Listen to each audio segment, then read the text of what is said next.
Hello, everyone, and welcome back to Pod and Plan Entertainment. My name is Chris, and in case you don't know, I review movies, and I rank them on a scale of 0 to 100 in increments of 5.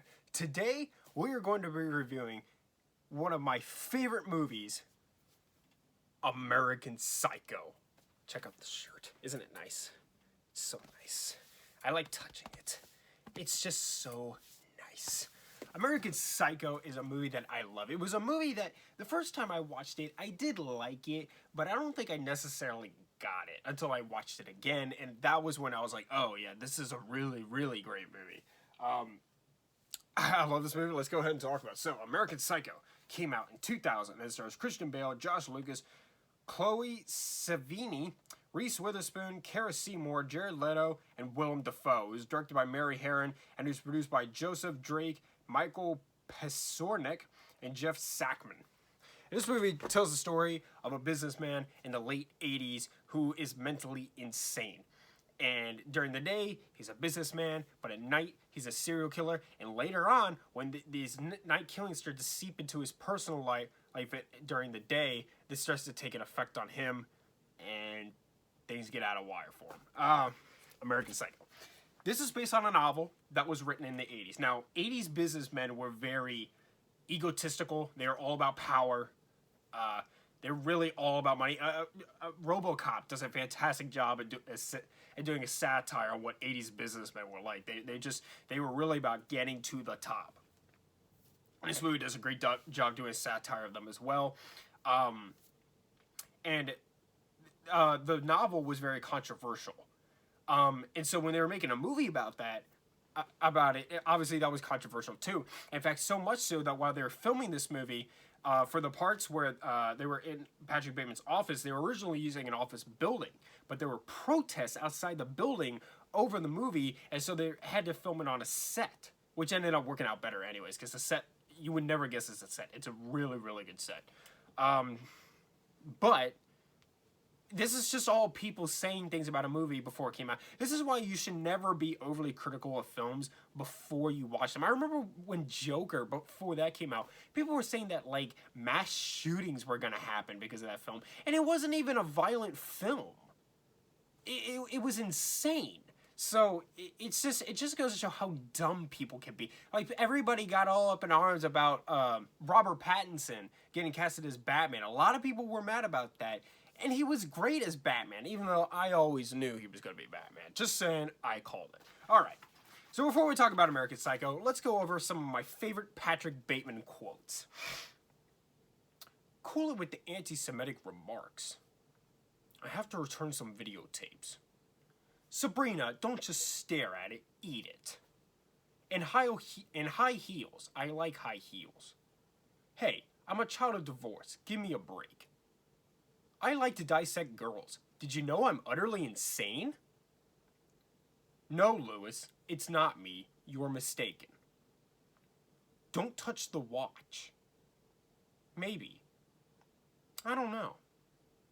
Not really. Christy, you're not drinking your wine. Evelyn, I'm sorry. You're just not terribly important to me. Why not, you stupid bastard? Look at the subtle off-white coloring. The tasteful thickness of it. Oh my god, it even has a watermark. And this last one is not Patrick Bateman, but I still like it. Hey, can you keep it down? I'm trying to do drugs. And that brings me into my first pro with American Psycho. This is one of the most quotable movies of all time. This movie's dialogue is just fantastic. I love every line in this movie. It's just gold. It's gold. It reminds me so much of Pulp Fiction, how this dialogue just really, really complements this movie. I mean, with Pulp Fiction, the dialogue drives the film, but with this movie, it's a really, really nice compliment to this film. And this movie would not be what it is, as great as all the other aspects of the film is. This movie would not be as great as it is without this dialogue. This is fantastic writing. And I love all those quotes. They are so funny. Say you can use them in like so many like everyday life. Like you trying to get out of something, I have to return some videotapes, which doesn't really work nowadays, but you can still say it because it's funny. All right, let's go ahead. Move into my other pros. So the dialogue. I also love Patrick Bateman's monologues. Whenever he's about to kill somebody, he starts talking to them about rock and roll music, and it's weird, but it's very funny. And the narration is really good. This is some of the best narration in film history.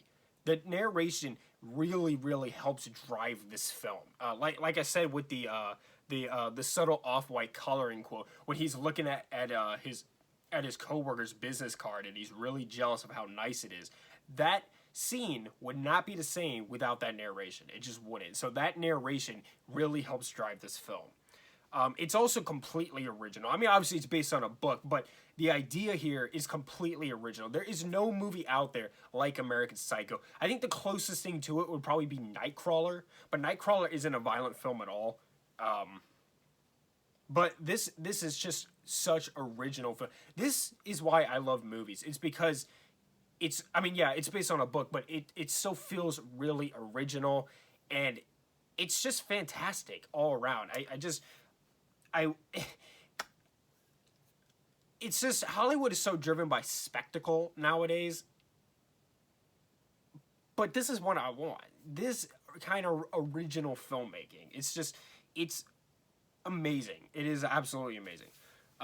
Christian Bale is fantastic in this movie. This, in my opinion, he did not get nominated for an Oscar for his performance in this. And this, in my opinion, is one of the biggest Oscar snubs of all time. I really believe that this is right up there with Citizen Kane not winning Best Picture. This is one of the biggest Oscar snubs of all time. This is one of the finest performances in film history because he makes such an unlikable character likable and intriguing. Like, obviously he's a terrible person doing terrible things, but the way that the way that Christian Bale plays Patrick Bateman, it just makes him so funny and endearing. And you actually almost, not quite, but you almost root for him because he's just so endearing. And it's because of Christian Bale's acting, and it's because of Mary Herron's direction, which brings me to my next thing. This movie is so easily gonna come across as corny. There is a scene where Patrick Bateman is chasing a prostitute down a hallway naked with a chainsaw and covered in blood. Do you have any idea how easily that could come across as just the dumbest thing ever? But the way Mary Herron directs this film, it doesn't come across dumb at all. It's like funny but terrifying at the same time. And that brings me to the next thing, the dark humor in this movie. This movie has a lot of dark humor in it. And if you don't like dark humor, this might not be the movie for you. One of my favorite scenes in this movie is when he's at an ATM and he's just completely losing his mind. And that he sees on the screen, it says, "Feed me a stray cat." And so he picks up this cat and tries to feed it to the ATM. If that's not funny to you, this may not be the movie for you, but to me, that's pretty hilarious. This movie is really a mix of horror and humor. Like, it's scary how he chases the prostitute down the hallway with a chainsaw, but at the same time, it's kind of hilarious. And if that's not your thing, this may not be your movie. But to me, this is very, very funny. This movie was kind of a failure when it first came out. It like barely made its budget back. But over time, it really developed a cult following. And I'm glad today that people give this movie the credit that it deserves, because it really is a very, very well-directed film. I also love the ending of this movie. Not to go into it too much, but it's very interpretive. And I like like me and my friends were talking about it the other day. It's like the ending of The Shining. You know, it kind of leaves you questioning, what could this mean? Did this happen? Did this not really happen? And I think I'll maybe, if you've never seen this movie, I won't spoil the ending. But maybe after I give my rating, I'll talk a little bit about what I think the ending means. The Twin Towers are in this movie a lot. And I like older movies that take place in New York City because I like seeing the Twin Towers. It just reminds me of a time when life was better, you know. This movie also does a great job of showing what 80s businessmen were like. Like I said, they were very egotistical and all about power. And it's interesting because Patrick Bateman and the people in his life are all so absorbed that his lack of social skills go unnoticed, and it makes it easier for him to kill. Everybody is so wrapped up in their own world that it makes it easier for him to kill. This also is, the writing here is very, very good. It's very, because like I said, this could have come across as so corny so easily, but the writing here helped. The humor with the darkness and the direction and Christian Bale's performance all put together helps make this what it is. I also like the 80s soundtrack. Like, Patrick Bateman is really into rock and roll, and like I said, he always talks about it before he kills people, and so I like the soundtrack just because I'm an 80s rock type of guy. It's also like I said, it's a very funny movie. Let me see. I also I watched a video or like a making of about this movie, and they were talking about how Christian Bale could break into sweat on command, and in some scenes like he's just very sweaty, and I heard that like he like blew away his co-stars because he could just break into sweat on command for a scene, and I just thought that'd be worth pointing out because I thought that was really cool.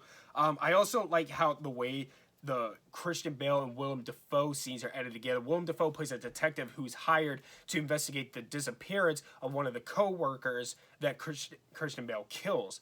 And in the scenes where he would talk to Christian Bale about the disappearance, because he doesn't know he did it, they had him play 3 ways. Like, he suspected he did it, he had no idea he did it, and that he knew that he did the killings.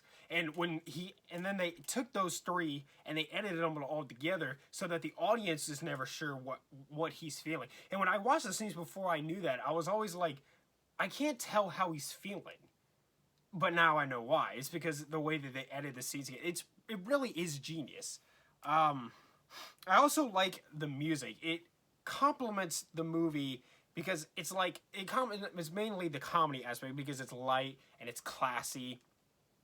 It's like all piano and just classic stuff, but like it goes against the tone. But then again, it complements the tone. It's very fun. It complements more the humor of the movie than it does the dark side of it. It's just funny that way. Yeah. I love American Psycho very, very much. If you haven't seen American Psycho, please watch this movie. Especially if you like dark humor. If that's not really your thing, it may not be your thing. All the violence in the movie is mostly off screen, and that was obviously to avoid an X rating. But I love this movie, and American Psycho, of course, gets a 100. All right, so I'm gonna go ahead and talk about the ending of the movie now and what I think it means. So if you haven't seen the movie yet and you don't want to get spoiled for you, go ahead.